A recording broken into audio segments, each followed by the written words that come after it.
మిత్రులారా నమస్తే. సోంపాక మ్యూజింగ్స్ సమర్పించు సాహితీ సంపెంగలకు స్వాగతం. ఇందులో భాగంగా ఈరోజు మీరు వినబోయే కథా సంపంగి సోగణ్. రచయిత్రి బి కళాగోపాల్ గారు. వీని గురించి చిరుపరిచయం. రచయిత్రి బి కళాగోపాల్ గారు పుట్టి పెరిగింది నిజామాబాద్. ఎంఏ బీఈడీ చేశారు. ప్రస్తుతం ఆంగ్ల ఉపాధ్యాయునిగా పనిచేస్తున్నారు. పుష్కర కాలంగా కవితలు కథలు రాస్తున్నారు. వీరు రాసిన 50 కథలు, 550కి పైగా కవితలు వివిధ వార మాస సాహిత్య పత్రికలో ప్రచురితమవటమే కాకుండా అనేక కథలకు వీరు వివిధ సందర్భాల్లో ఘనమైన అవార్డులను పొంది ఉన్నారు. ప్రస్తుత కథ ముల్కనూరు సాహితీ పీఠం నమస్తే తెలంగాణ ఆధ్వర్యంలో నిర్వహించిన కథల పోటీలో 3000 రూపాయలను గెలుచుకున్న కథ. చదువు విలువను చాటి చెప్పే కథ ఈనాటి సోగణ్. మీకు చదివి వినిపిస్తున్నది శ్రీమతి సోంపాక సీత. బ్యాగులో నుంచి మరోసారి ఎలక్షన్ డ్యూటీ ఆర్డర్స్ కాపీని చూసుకుని సర్దుకున్నాను. బాబు నుదుటిపై చెయ్యి వేసి చూశాను. జ్వరం జారింది. వేసుకున్న టీషర్టు చెమటలు పోసి తడిచిపోయింది. వాడికి అటుకేసి తిరిగాడు. దిగులు పొర నా గుండెల్ని మెలిపెట్టింది. బీటెక్ సెమిస్టర్ పరీక్షల్లో ఈ డెంగీ జ్వరం ఒకటి వాడికి. ఇంకో 2 పరీక్షలు రాయాలి. ఈ వేసవిలో మే 5, 6 తేదీల్లో స్థానిక సంస్థల ఎన్నికల ప్రిసైడింగ్ ఆఫీసర్గా విధి నిర్వహణ కీలకమైనది నాకు. బాబును హాస్టల్లో నుంచి తీసుకొచ్చి కూకట్పల్లిలోని మా దగ్గర బంధువులింట్లో ఉంచాను. పాఠశాల వేసవి సెలవులు అయినందువల్ల నేను అక్కడే మకాం. వాడికి దగ్గరుండి పళ్ళ రసాలు, అవసరమైన మాత్రలు, తేలికపాటి ఆహారం అందిస్తూ అటు సపర్యలు, ఇటు వాడి పరీక్షల ఒత్తిడిలో తలమునకలై ఉన్న నాకు రేపటి ప్రయాణం, ఇవన్నీ ఒక ప్రశ్నార్థకమైన బెంగను రేకెత్తించాయి. డైనింగ్ టేబుల్పై ట్రైనింగ్లో ఇచ్చిన ప్రిసైడింగ్ ఆఫీసర్స్ డైరీ 1000 నాల్కల ఫణిరాజులాగా బరువుగా నా ఆఫీసర్ బాధ్యతను నెత్తిన మోపడానికి సిద్ధంగా అంటూ చూడసాగింది. రేపటి ప్రయాణ ఏర్పాట్లలో భాగంగా అవసరమైన చపాతీలు, నాకు ఇష్టమైన ఆలు బఠానీ కూర ప్యాక్ చేసుకుని తెల్లవారుజామున 4 గంటలకు అలారం పెట్టుకుని తలగడపై ఒత్తిగిల్లాను. దిమ్మన్న పని, ఒత్తిడి భారంతో రాత్రంతా కలత నిద్ర మరకలే నా దిండు నిండాను. తెల్లారి ఫెటీల్మన్న సూర్యోదయంతో పోటీపడి గబగబా రెడీ అయ్యి బట్టల బ్యాగు, ఎలక్షన్ ఆర్డర్ కాపీని హ్యాండ్ బ్యాగులో సర్దుకుని బాబుకి నుదుటిపై ముద్దు పెట్టి బెస్ట్ ఆఫ్ లక్ చెప్పి బయటపడ్డాను. వాడి కళ్ళు అలసటతో మెరిశాయి. పెదవులపై కనీ కనిపించని చిరునవ్వుతో డోరు వేసుకున్నాడు.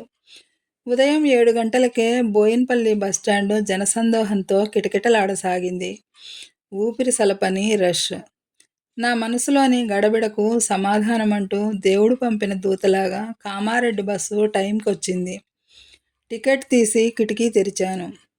పొద్దుటి చల్లగాలి విధి నిర్వహణకు ఆహ్వానమంటూ నా చెంపలను సుతారంగా తాకింది.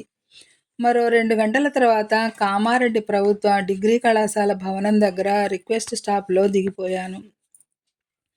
మైకులో సందడి చేస్తున్న సూచనలు, ఒక పక్క వరుసలో ఉన్న వివిధ రూట్ బస్సులు, పోలీసుల బందోబస్తు, బయట ఏర్పాటు చేసిన ఫ్లెక్సీ దగ్గర నా నెంబర్ చూసుకుని మా రూట్ ఆఫీసర్ టేబుల్ దగ్గర రిపోర్ట్ చేశాను. మనిషి సన్నగా రివటలాగా ఉన్నాడు. పాత సినిమాల్లో రమణారెడ్డిని తలపిస్తూ. హడావిడిగా అందరి ఆర్డర్స్ తీసుకుని మెటీరియల్ ఇస్తూ సంతకాలు తీసుకోసాగాడు. ఎన్నికల సామాగ్రి చెక్ లిస్టు అన్నీ చెక్ చేసుకున్నాక నా ఆర్డర్లోని పోలింగ్ ఆఫీసర్ ఇంకా రాలేదని మా ఆర్ఓకి చెప్పాను. రిజర్వ్ వాళ్ళు అలాట్ అవుతారేమోనన్న సందేహాన్ని పూర్తి హామీతో వెలిబుచ్చలేక తడబడ్డాడు. ఎన్నికల సిబ్బంది అందరూ లేనిదే బస్సు బయలుదేరదని రూఢిగా తెలుసు. వార్డు మెంబర్లవి తెలుపు రంగు బ్యాలెట్, గులాబీ రంగువి సర్పంచుల బ్యాలెట్ పత్రాలను జాగ్రత్తగా లెక్కించుకుని భద్రపరుచుకున్నాను. ఎల్లారెడ్డి డివిజన్లోని రాంపూర్ గ్రామంలో ఎలక్షన్ డ్యూటీ. అక్కడ సర్పంచ్ ఎన్నిక ఇదే ప్రథమం. అడవిలింగాల, నల్లమడుగు, రాంపూర్, శాంతాపూర్, చద్మల్ తండా, కల్పోల్, బైరాపూర్ తండా, రూట్ మ్యాపు గిర్రున కళ్ళల్లో తిరిగింది. నా జ్ఞాపకాలు 30 ఏళ్ళు వెనక్కి నెట్టబడ్డాయి. మార్పు అత్యంత సహజమేనంటూ అనివార్యమైన దానికి శోకించడం తగదన్న గీతాచార్యుని ప్రబోధామృతం మదిలో కదలాడగా గుండె చిక్కబట్టుకుని నా ప్రథమ నియామక పత్రాన్ని చేతబట్టుకుని బైరాపూర్ తండాకు ఎలా వెళ్ళాలి అని బస్సు ఎంక్వైరీ చేస్తే నివ్వెరపోయిన నిజం కళ్ళను బైర్లు కమ్మేలా చేసింది. ఆ ఊరికి బస్సు లేదన్న విషయం తెలియగానే మూర్ఛిల్లే ఆశ్చర్యంతో కొయ్యబారిపోయాను. అప్పటికి నేను అవివాహితురాల్ని. భవిష్యత్తు ఎలా అన్న భయం, దుఃఖం తాలూకు బెంగతో బిగుసుకుపోయాను. కేంద్ర ప్రభుత్వం ఆపరేషన్ బ్లాక్ బోర్డ్ అన్న స్కీమ్ కింద కొత్తగా తండాల్లోనూ పాఠశాలలు తెరుస్తూ ప్రాథమిక విద్యకు పెద్దపీట అంటూ స్పెషల్గా మహిళా ఉపాధ్యాయులకు నియమించసాగింది. అదిగో ఆ పద్మవ్యూహంలో భాగంగా నేను మొదటి పోస్టింగ్ పొందిన తండా అది. నా వెంట ఎవరూ రాలేదు.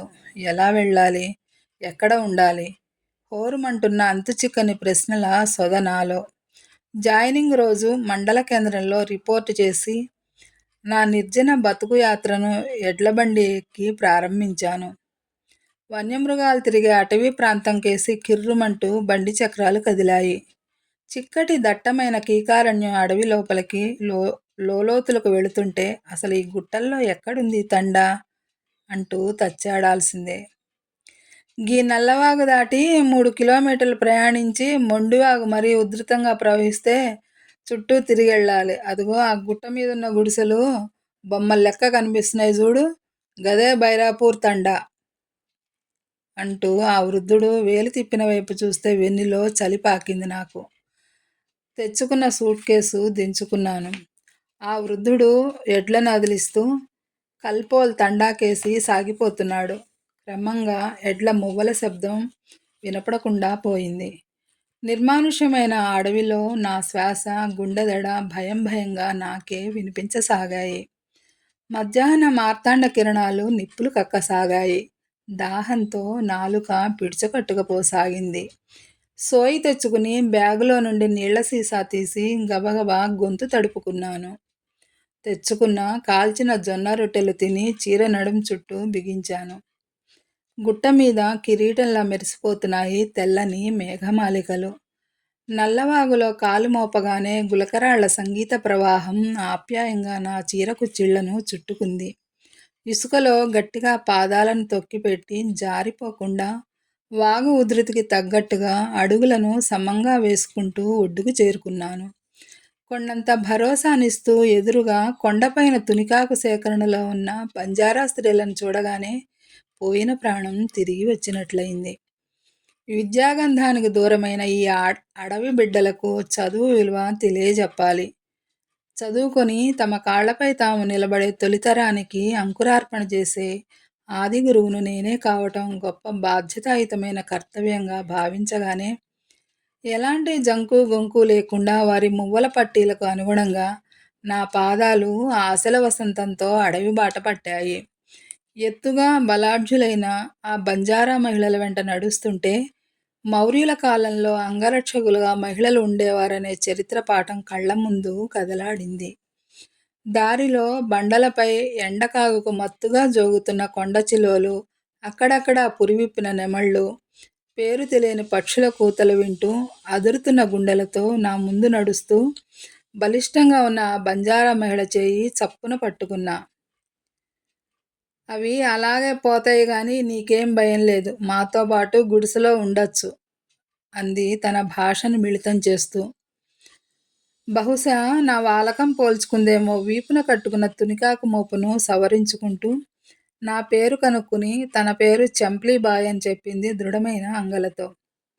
ఆ గుట్టే వారి మాతృఛాయ అంటూ దాని వాలిలో పండే పెసలు, కందులు, జొన్న, మక్కలే ప్రధాన ఆహార ధాన్యాలుగా ప్రతిరోజు ఇలా 7-8 కిలోమీటర్లు నడిచి తునికాకు, కుంకుడికాయలు, పుట్టతేనె, గేయగడ్డలు, వంట చెరకు, ముర్రిపళ్ళు సేకరిస్తామని గరగరమనే కంఠంతో చెప్పింది చంప్లి.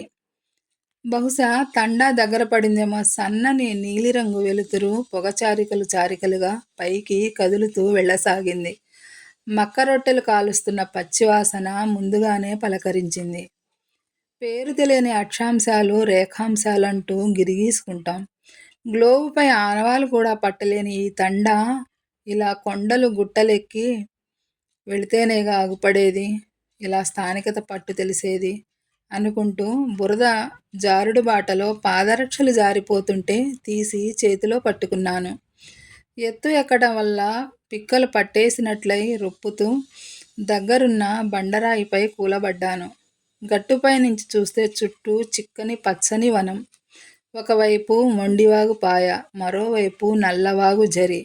ద్వీపం లాంటి గుట్టపై బైరాపూర్ తండా. రేపు నేను ప్రారంభం చేయబోయే ప్రాథమిక పాఠశాల స్కూల్ రిజిస్టర్ నా సూట్ కేసులో అల్లావుద్దీన్ అద్భుత దీపంలా తనలో ఎవరి పేర్లు ఎక్కుతాయో చూద్దామన్నట్లుగా నిరీక్షించసాగింది. అటూ ఇటూ దూరంగా, దగ్గరగా, ఎత్తుగా, పల్లంలో పాకలు, వెదుళ్ల పాకలు, గుడ్డి దీపాలు, దూడమూతి పచ్చి పాలవాసన లాంటి ఆ తండ ఆరని మంటల కథలకి కేంద్రంలా అనిపించింది.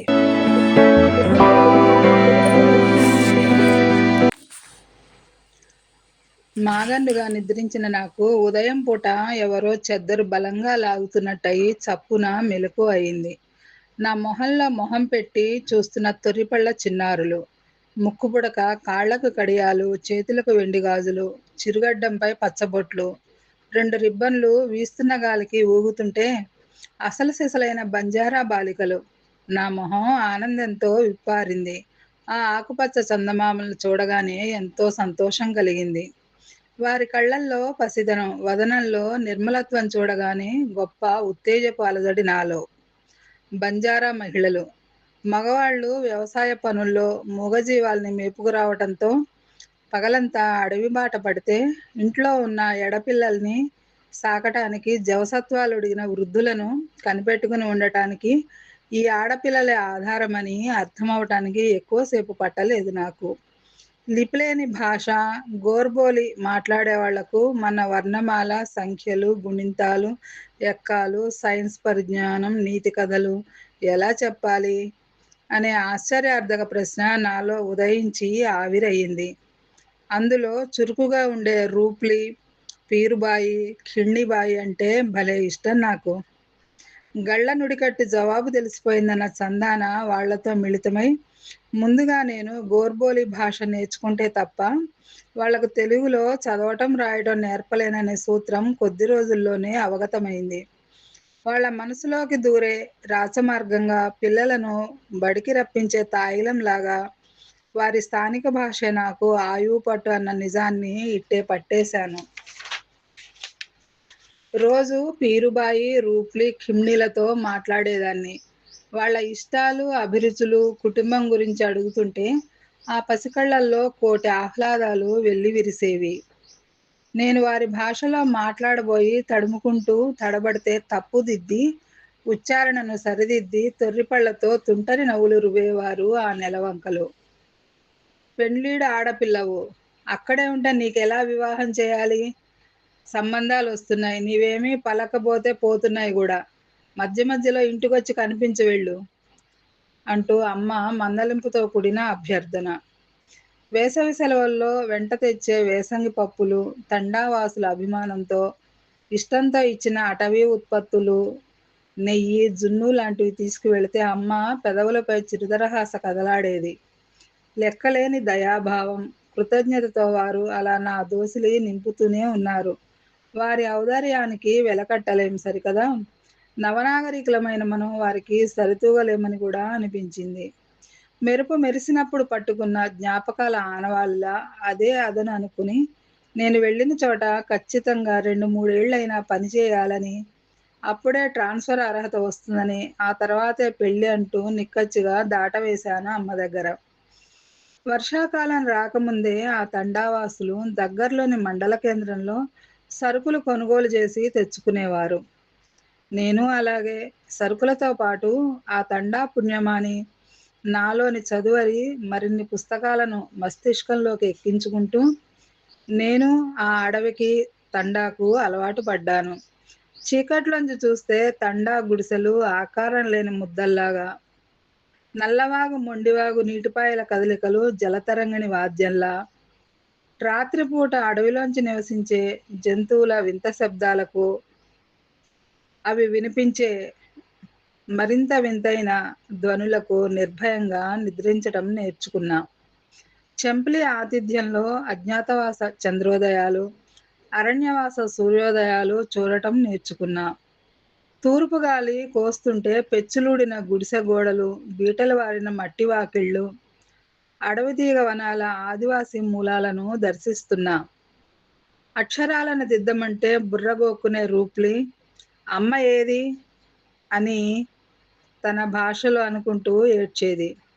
కొద్దిగా పెద్దదైన కిమ్డి మాత్రం ఏకసంథాగ్రాహి. చెప్పిందే తడవుగా మంద నుంచి విడిపోని లేగదూడలాగా బుద్ధిగా నా దారికి వచ్చేది. ఏవో నాకున్న కొద్దిపాటి ఆలోచనల కాల్వలతో భయపెట్టే సిలబస్‌ను సరళీకృతం చేసేదాన్ని. ఎండు మక్కలు, పెసర్లు, ఎర్రకందుల్ని చార్టులపై అతికించి వర్ణమాలను, సంఖ్యామానాన్ని వర్ణరంజితం చేస్తే ఇంద్రమాలికలాగా వారి కళ్ళల్లో ఫెటీల్మని ప్రతిఫలించిన ఆశ్చర్యంతో స్తబ్దతను వీడుతూ మెల్లిమెల్లిగా రాయటము, చదవటము నేర్చుకోసాగారు ఆ చిన్నారులు. ఓ రోజు కట్టదగిన తటాకంలా ఏడుస్తూ వచ్చింది కిండి. పీరు అక్కకి నల్లతేలు కుట్టింది. గుడిసెలో ఉంది. కడుపు నొప్పి దానికి అని తన భాషలో చెప్పింది.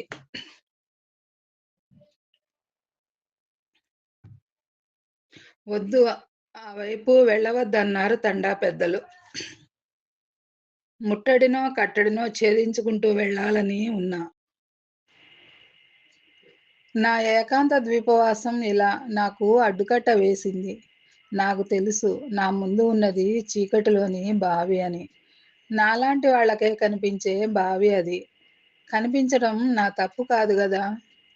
ఆ అమ్మాయికి మైల రోజులు. ముట్టుడు. ఇది మా ఆచారం. ఎవరైనా ఋతుస్నాత అయితే అక్కడే ఉండాలి. అన్నం, నీళ్ళు అక్కడే. ఇది ఇక్కడ నిర్బంధ బహిష్కరణ అంటూ తండా పెద్ద లంఖ్యానాయక్ తన భాషలో గట్టిగా హుంకరించాడు. మరో 2 రోజుల్లో ఆ పిల్లకు నిలువెల్లా విషపు జ్వరం సోకి శరీరం ఉబ్బిపోయి మరణించింది. కట్టుబాట్ల పేరుతో నిండు ప్రాణాన్ని బలిగొన్న అనాచారానికి దుఃఖితనయ్యాను. కిమ్నీ వదనంపై విషాద వీచికలు. మ్రాన్పడిపోయింది. మరో వారం రోజులకు గాని మామూలు కాలేదు ఆ అమ్మాయి. వన్యమృగాల దాడి, అంటువ్యాధులు, గర్భిణుల ప్రసవ వేదన, అకాల మరణాలు అలా తండాలో మరో 5, 6 మరణాలు సంభవించాయి. గుండె పగిలేలా ఆక్రోశిస్తూ నేను వాటన్నిటికీ సాక్షీభూతమై నిలిచాను. అయినా అన్నిటినీ కళ్ళ గవాక్షాలకవతల విసిరి పారేస్తూ మొక్కవోని ఆశతో గుండె చిక్కబట్టుకుని ప్రతి వేసవి సెలవుల అనంతరం పిల్లలకు అవసరమైన నోటు బుక్కులు, పెన్నులు, తెల్ల కాగితాలు తెచ్చేదాన్ని. నాకు అవసరమైన రంగుల చాక్ పీసులు, ఓ నల్ల బల్ల, మరికొన్ని రిజిస్టర్లను పోగు చేసుకుని ఆ ఏకోపాధ్యాయ పాఠశాలలో ఓ అడుగు ముందుకేసి కాస్తో కూస్తో ఎన్రోల్‌మెంట్‌ను పెంచగలిగాను. అలా ఓ 3 వసంతాల కష్టం పిమ్మట నా పోస్టింగు జిల్లా కేంద్రానికి సమీపంలోని బస్ రూట్ గల గ్రామంలో వేసేసరికి ఊపిరి పీల్చుకున్నాను. నాకంటే అమ్మ ఆనందం రెట్టింపయిందనటం సబబు. పెట్టే బేడా సర్దుకుని అడవి బిడ్డలకు ఆఖరి వీడ్కోలు పలుకుతుంటే కిమ్ని నా చీర కుచ్చిళ్లలో తలదూర్చి మీరెళ్ళొద్దు టీచర్ అంది సజల నయనాలతో తమ భాషలో. తల్లి ఆవు నుంచి విడిపోయిన లేగదూడలాగా బెంగటిల్లుతూ నా చేయిని వదలనంటున్న రూప్లి చూపుల స్వచ్ఛతకు ఒక్క క్షణం వివస్త్రాలైనప్పటికీ మార్పు అత్యంత సహజమన్న మది అలజడిని గెలిచింది. రాంపూర్ రాంపూర్ దిగండి అంటూ ఆరో గొంతు పీలగా వినిపించేసరికి ఈ లోకంలోకొచ్చి పడ్డాను. ఒక్క కుదుపుతో బస్సు రాంపూర్‌లో ఆగింది. చుట్టూ ఎర్రరేగడి మట్టి దిబ్బలు. శిథిలావస్థలో ఉన్న ప్రభుత్వ పాఠశాల 2 గదుల భవనంలో మా పోలింగ్ బూతులు. పక్కనే ఉన్న ఆఫీస్ రూము, స్టాఫ్ రూమ్‌లో మా బస ఏర్పాట్లను గ్రామస్తులు గావించారు.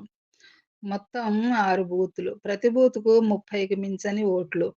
రెండవ బూతులో వార్డు మెంబరు ఏకగ్రీవ ఎన్నికయ్యారని కేవలం గులాబీ రంగు సర్పంచ్ బ్యాలెట్ మాత్రమే ఇవ్వాలి అంటూ మధ్యాహ్నం 2 వరకే ఎన్నికల సమయం. భోజనానంతరం కౌంటింగ్ ప్రక్రియ షురు ఆనక సర్పంచ్, ఉప సర్పంచుల ప్రమాణ స్వీకారాలు.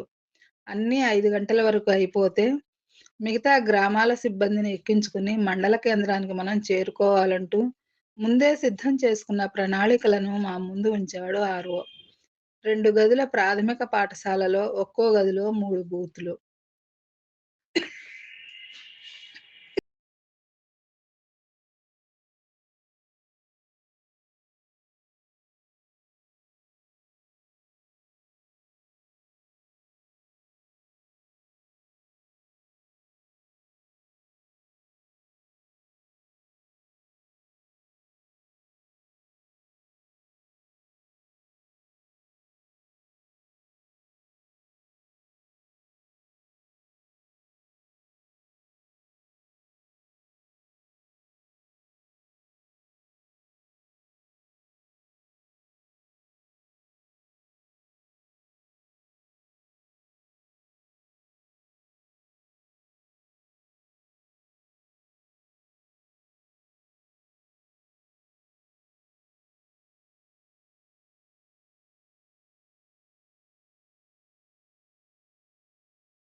మండల కేంద్రంలో బ్యాలెట్ బాక్స్‌లను తుది విడతగా చెక్ చేసి, బస్సులోకి ఎక్కుతున్న క్లాస్ 4 ఎంప్లాయీ కాళిదాస్‌ని నాకు క్లర్క్‌గా వేసి చేతులు దులుపుకున్నారు అధికారులు. నాకు ఎలాటైన క్లర్క్ ఇంకా రిపోర్ట్ చేయలేదు. 3 ఫేజులలోనూ నిర్వహిస్తున్న స్థానిక సంస్థల ఎన్నికలు వరుసపెట్టి అందుతున్న ఆర్డర్లకు సిబ్బంది సరిపోవడం లేదన్నదానికి ఈ సంఘటనే మచ్చుతునక. కొంతమంది లేట్‌గా వెళతారు. రిజర్వ్ డ్యూటీ ఉంటుందన్న లేజీ భరోసా సాగు కావచ్చునేమో. సమయం అయిపోవస్తున్నదని, ఒకవేళ పోలింగ్ క్లర్క్ గనక వస్తే అతన్ని రిజర్వ్‌లో ఉంచి, మరుసటి రోజైనా పంపించగలమన్న హామీతో చేతులు దులుపుకున్న అధికారుల మెలకువలకు అవురా! అనుకోక తప్పలేదు నాకు. గత్యంతరం లేక కాళిదాస్‌కు బ్యాలెట్ ఎలా చింపాలి? ఎలా మడవాలి?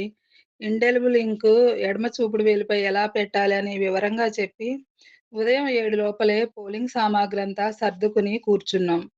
అన్ని బూతులను కాళ్ళకు చక్రాలు కట్టుకున్నట్లుగా చుట్టబెడుతున్న మా ఆర్‌ఓ గంటకోసారి వచ్చి మేలు, ఫీమేల్ ఓటర్ల సంఖ్య అడుగుతూ ఫోన్‌లో తన పై అధికారులకు ఈ వివరాలను మెసేజ్ చేయసాగాడు.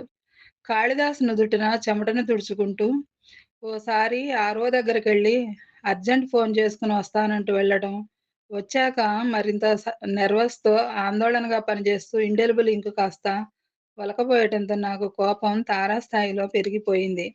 అదుగో అప్పుడే మా పోలింగ్ గదిలోకి అడవి మల్లెల పరిమళం గుప్పున వ్యాపించగా గజ్జెల చప్పుడుతో గులాబీ రంగు పెద్ద లంగా, గవ్వలు, పూసలు, వెండి రూపాయలతో కుట్టిన ప్రత్యేక పైట, తల నిండుగా కప్పుకున్న చిక్కని రంగుదారాల అల్లికతో మెరిసిపోయే ఆకుపచ్చ రంగు గూంగట్, అదే రంగు పెద్ద పెద్ద మెరిసే అద్దాలతో కుట్టిన జాకెట్టు, మోచేతుల వరకు అలంకరించుకున్న ఏనుగు దంతపు గాజులు, నున్నని తల చెంపలపై దాకా దువ్వి జార విడిచిన పెద్ద పెద్ద జుంకీలు, సంపెంగ ముక్కుపై ముచ్చటగా ఒదిగిపోయిన ముక్కు పుడక, తీరైన అవయవ సౌష్ఠవంతో పచ్చని పసిమి ఛాయలో ఓ రూపసి అడుగుడింది. గదిలో పరుచుకున్న పరిమిత విద్యుత్ కాంతిలో ఆమె వనదేవతలా శోభిల్లింది. ఆ కాంతి తన ముఖంపై సగం పడుతూ ఉంటే, అవాక్కైన నా ముఖ కవళికలను సరిపోల్చుకుని, ఆహ్లాదకరమైన నవ్వుతో ఆ అమ్మాయి నా టేబుల్ దగ్గరకు వచ్చి, మేడంజీ గుర్తుపట్టారా? నేను కిన్నిబాయి. ఓటర్ నంబరు 23 అంది గోర్బోలి ఆనందాన్ని గొంతులో రంగరిస్తూ.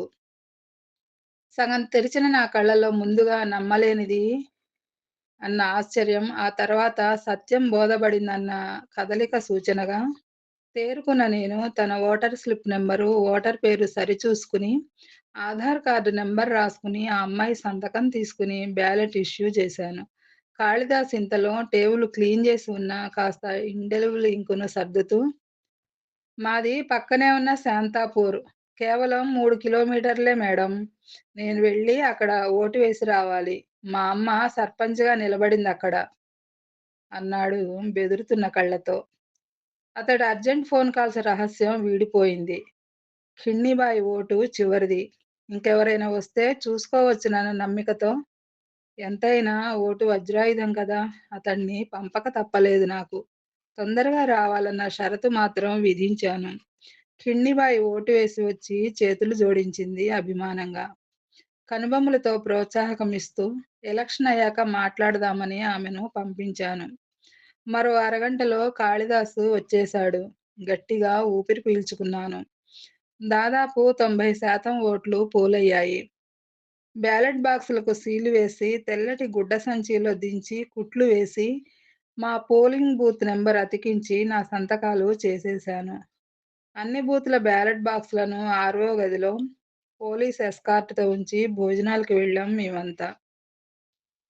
మధ్యాహ్నం 2 తర్వాత ఆర్‌ఓ ఆధ్వర్యంలో బ్యాలెట్ బాక్సుల సీళ్లు విప్పి, ఒక్కో ప్రిసైడింగ్ ఆఫీసర్ సమక్షంలో ప్రిసైడింగ్ ఆఫీసర్ డైరీ ప్రకారంగా పోలైన ఓట్ల లెక్కింపులు జరగసాగాయి. కిడ్నీబాయి, మిగతా వార్డు మెంబర్లు, ఆ తండా పెద్ద మనుషులు నలుగురైదుగురు అక్కడే నిలబడి ఓటింగ్ సరళిని సమీక్షించసాగారు. మొదటి నుంచి కిడ్నీదే లీడింగ్.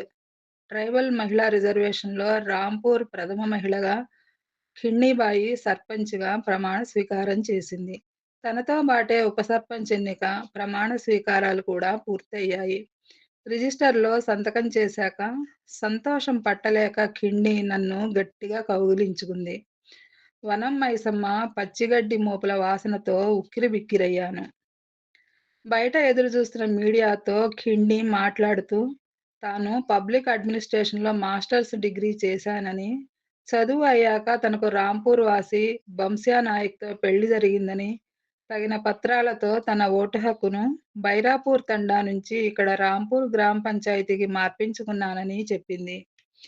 బైరాపూర్ తండాకు ఇప్పటికీ సరైన రహదారి లేక అభివృద్ధికి ఆమడ దూరంలోనే ఉండిపోయింది అంటూ విద్య, వైద్యం, రవాణా సౌకర్యాలకు నోచుకొని తమ తండావాసుల గోడు ఎన్నేళ్లైనా ఇంతేనా?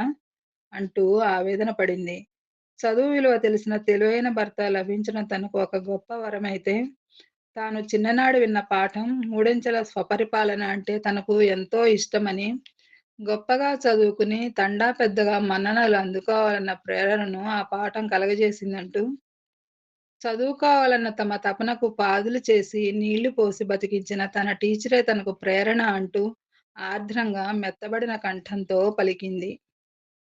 జీరో ఎన్రోల్‌మెంట్ అంటూ ఇటీవల మూతబడిన తమ తండాల్లోని పాఠశాలలను రీఓపెన్ చేయిస్తానని, డ్రాపౌట్ పిల్లలను తిరిగి చదువులమ్మ ఒడికి పంపించాలని, తమ తండాల్లోని బాలికల విద్య కోసం స్పెషల్ గర్ల్స్ ప్రైమరీ స్కూల్‌ను భవిష్యత్తులో ఏర్పాటు చేసుకుంటామని, ఎంతో ఆత్మవిశ్వాసంతో చెప్తున్న ఆమె మాటల్లోని ధీరత్వంలో వనం సూర్యుడి తేజం, అక్బర్‌ను ఎదిరించిన గోండురాణి దుర్గావతి శౌర్య పరాక్రమాలు ప్రతిఫలించసాగాయి. ఈ వెచ్చటి సూర్యాస్తమయ కాంతిలో ఆమె ఒక కంటిలో ఆరని జ్వాలను, మరొక కంటిలో సతతహరిత వనాలను దర్శించసాగాను. ఖిండి మాటల్ని అక్కడ తండా రిపోర్టర్ యువకుడెవరో వీడియో తీసి లోకల్ న్యూస్ ఛానెల్‌కు పంపిస్తున్నాడు. కాళిదాస వదనం కోటి వసంతాలతో వెలిగిపోసాగింది. మేడం, మా అమ్మ గెలిచింది అన్నాడు ఆనందం పట్టలేక. అతనికి అభినందనలు తెలుపసాగారందరూ. ఖాళీ అయిన బ్యాలెట్ డబ్బాలను విధిగా బస్సులోకి ఎక్కించసాగాం. మది నిండిన బోలెడన్ని సంతోషాలను మూటగట్టుకుని మండల కేంద్రం వైపుగా మా ఎన్నికల బస్సు పరుగులు తీసింది. నా చేతిలో ఖిమ్ని ఇచ్చిన వారి సాంప్రదాయ లడ్డు ఎలాంటి అరమరకలు లేకుండా హేతుబద్ధంగా, సముదాయింపుగా అటు ప్రకృతిని, ఇటు మానవ ప్రకృతిని పూర్తిగా ఆహ్వానిస్తూ, దేనిని, వేటిని, ఎవరిని తోసిపుచ్చకుండా నేల మీదే నడుస్తూ, నిలబడుతూ, ఎటో తేలిపోకుండా వారి ఆచారాలు, సంస్కృతిని పరిరక్షించుకుంటూ భేషజాలు లేని స్వచ్ఛమైన ఆ ఆదివాసీ తండాల తేనెజల్లు నా మదిలో మధుర సుధలై కురియసాగింది. అవును. 30 ఏళ్లు ముందుకి, వెనక్కి నెట్టబడిన ఈ జ్ఞాపకాల ముక్కల అస్తవ్యస్తపు సముదాయమే గడిచిన జీవితం కాబోలు. మా బస్సు మెల్లగా ఎర్రరేగడి మట్టి దిబ్బ రోడ్డు పక్కన ఉన్న పాక హోటల్ నుంచి అటువైపు వెళుతోంది. ఎర్రటి దుమ్మును ఛేదిస్తూ, హారన్ మోగిస్తూ నిగనిగలాడే తార్ రోడ్డెక్కాలన్న తాపత్రయం దానిది. వ్యక్తిగతం, వృత్తిగతమంటూ బహుపాత్రల్ని పోషించే ఈ బోహిమియన్ జీవితంలో ఊపిరి సలపలేనంత పని. కాలవగట్టు వెంబడి వేసిన పాలకూర మళ్ళను, అంగారవర్ణంతో మెరిసిపోయే సాయం సంధ్యా సూర్యుడిని చూస్తూ సాంత్వన పొందసాగాను. విద్యార్థులంతా తమ తమ నిండైన వ్యక్తిత్వాలతో కాలం ఫ్లోలోకి వెళ్ళిపోయి స్థిరపడిపోతుంటే, ఆ సంతోషంతో గొప్పగా రీఛార్జ్ అవ్వసాగాను. ఆకులపై రాలిన చినుకుల అలికిడి నాలో. తన తండాకై చేసిన సోగండ్ అంటే ప్రమాణం గెలవాలని మనస్ఫూర్తిగా కోరుకుంటూ, గెలిచి నిలిచిన వనం, ఆకుపచ్చని చందమామ, చల్లని వెన్నెల కిరణం కిన్నిబాయికి అభినందనలంటూ తెలుపుతోంది. మిత్రులారా, కథ సమాప్తం. మీకు ఈ కథ నచ్చినట్లయితే తప్పకుండా లైక్ చేయండి. కామెంట్ రాయండి. మీ మిత్రులకు షేర్ చేయండి. అట్లాగే అవ్వని మిత్రులుంటే తప్పకుండా సబ్స్క్రైబ్ అవుతూ నన్ను ఎంకరేజ్ చేయమని ఆశిస్తూ మరో కథతో మీ ముందుంటానండి రేపు. అంతవరకు సెలవు. ధన్యవాదాలు.